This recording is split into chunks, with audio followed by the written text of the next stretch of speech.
Cryotherapy is a well-established treatment for prostate cancer that has not spread beyond the prostate area. It is a powerful method for destroying cancer through the natural process of freezing the tumor. Because this procedure does not involve radical surgery, toxic chemicals, or radiation, recovery is quick, and if necessary, the procedure can be repeated. Here, Dr. Cliff Vestal discusses the options for treating prostate cancer with one of his patients who meets the criteria for cryotherapy. Mr. Deering, how you doing? Good to see you, Dr. Watt. Good to see you back. Well, I got some good news if the nurse hasn't already told you, and that is that your cancer is contained in your prostate. The bone scan, the CAT scan, all of your studies are negative for spread of the disease. So I think we have a good prognosis. Well, you know what my feeling was when your nurse called me while you were in Ireland and told me that all of the results of the other examinations that you made were negative, and so I could afford to wait 2 or 3 more days for you to finally get back home. Well, I'm glad to be here, and I'm glad to give you your good news. Well, thank you. So now we just have to talk about what to do. Right. We apparently have a cancer that's contained in your prostate. It has not spread, and so we have a variety of issues for a man your age. How old are you again? 67. 67? No, I beg your pardon, I'm 76. I've aged too since I've been to Ireland with all those children. I bet you have. Uh-huh. Anyway, for a man who's 76, we got several options for you that are available to eradicate the disease. And what we want to talk about today is basically what those options are and the risk and benefits of each and every one of those options. We know that a radical prostatectomy is probably out of the picture for someone who's 76 years of age. We kind of have a gentle cutoff at the age of 70. We do have the robotic prostatectomy, but even that we feel is a little too much for someone who's over the age of in their mid to late 70s. So what we have are 3 different things that we can offer you as far as curative therapy, and we have other things that we can offer you as kind of control issues. You can always watch the cancer if you'd like, but that just means That's not an option. Okay, well, good. I didn't think it would be. Hormone therapy, where we get a shot or we put an implant in once a year that will knock your male hormone down to 0, will control the cancer, but eventually it will escape that and we'll have to go on to some form of definitive therapy or to chemotherapy. So that's only a holding pattern, and it may last for 7 to 15 years. We don't know how long it'll last, but it does come with some side effects, including the hot flashes, bone loss, and whatnot. And again, it's not curative, it's just kind of a control measure. So I don't know if you're interested in that, but that would be one of the other options. And then we get to the curative, and those are radiation therapy, brachytherapy, and cryoablation of the prostate. All of them are minimally invasive. Indeed, the radiation therapy is just showing up at the radiation oncologist's office once a day for 5 days times 7 weeks and getting electron beam radiotherapy to the prostate gland. With your particular kind of cancer, that will probably give you about a 50% chance of long-term cure at 5 to 10 years.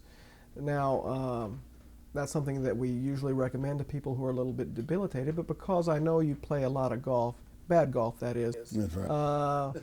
But fun golf. I think you're going to be around for quite a bit. So you have no other health issues. So I think curative therapy, which is a little bit higher in its propensity to cure, would probably be in order. And those other 2 issues, the same thing that I would tell my dad to do, would be either the brachytherapy, where we implant radioactive seeds, either palladium or iodine, into your prostate gland, and it's a day surgery, or the cryotherapy, where we freeze the gland and eradicate the disease by killing it with coldness.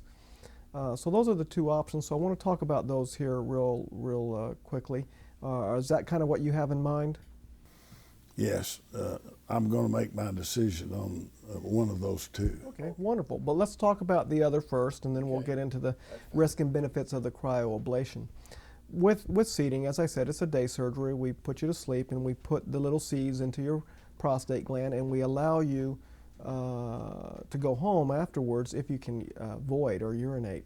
The success rate is anywhere from 75 to 85% at 8 to 10 years, and it's good. And I think that you would be well served by it, but it has some complications, including urgency, frequency, damage to adjacent organs. And so we do treat it a little differently than we do with the external beam radiotherapy, in that the complications, if they're bad, can be really bad. If they're mild, it's like nothing happened to you.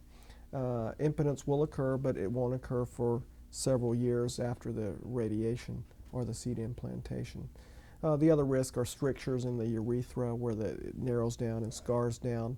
And again, it gives you a good success rate, but it is radiation, and it does cause some other troubles.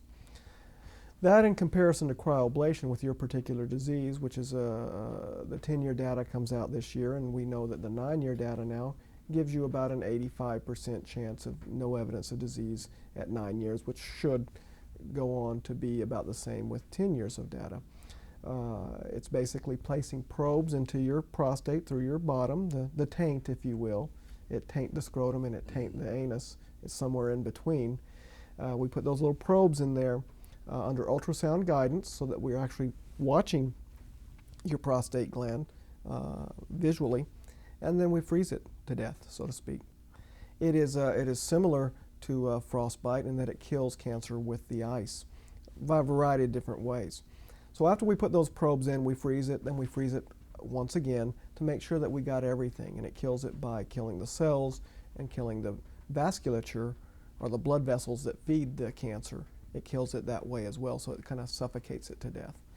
Now, the complications from cryoablation are many, but are very low in risk. And those complications include urinary incontinence, or leakage of urine, which is less than 1%. The chance of a slough where the prostate dies and I have to go back in with the old rotor-rooter, if you will, is 4% or thereabouts.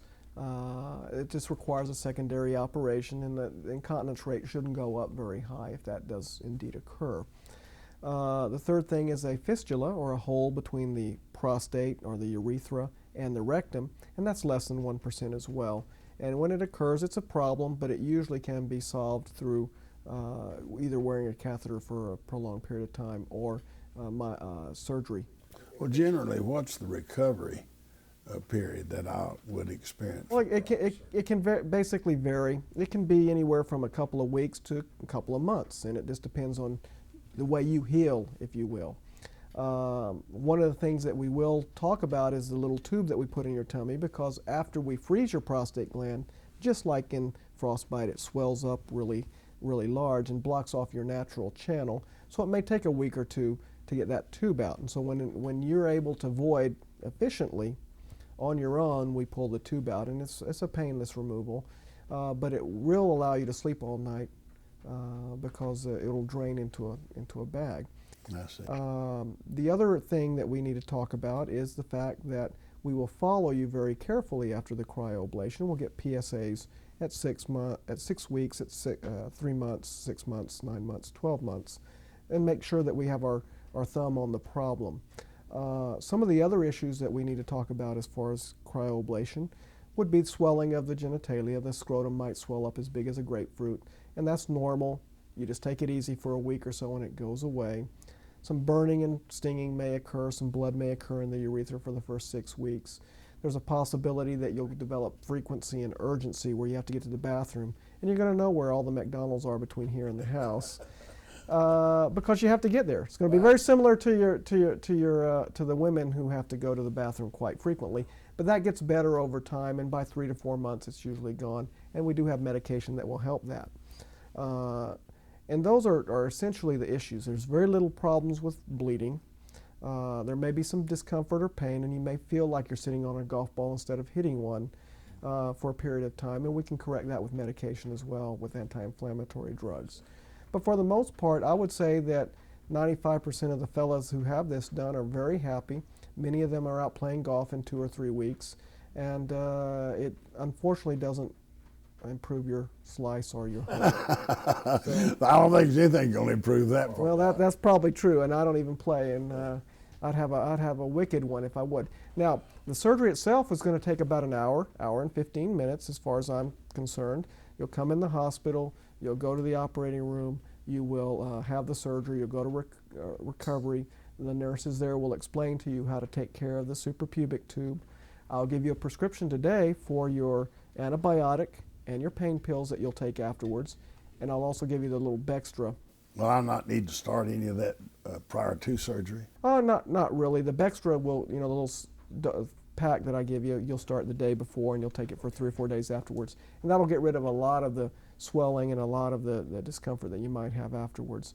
Now you'll have those little areas in your bottom that are going to be sore for a few days, and so we do ask you to take something like a stool softener or Metamucil to make sure the bowel movements remain normal after the surgery. We don't want constipation at all. We want to make sure that the bowel movements are regular. We'll schedule this at your leisure. You'll hear from my scheduling person in the next day or two and come up with a date. Well, Doctor, if that's what you want to do. As I mentioned, I would like to discuss this with my doctor, who I've known for many years. In fact, a great neighbor of mine now.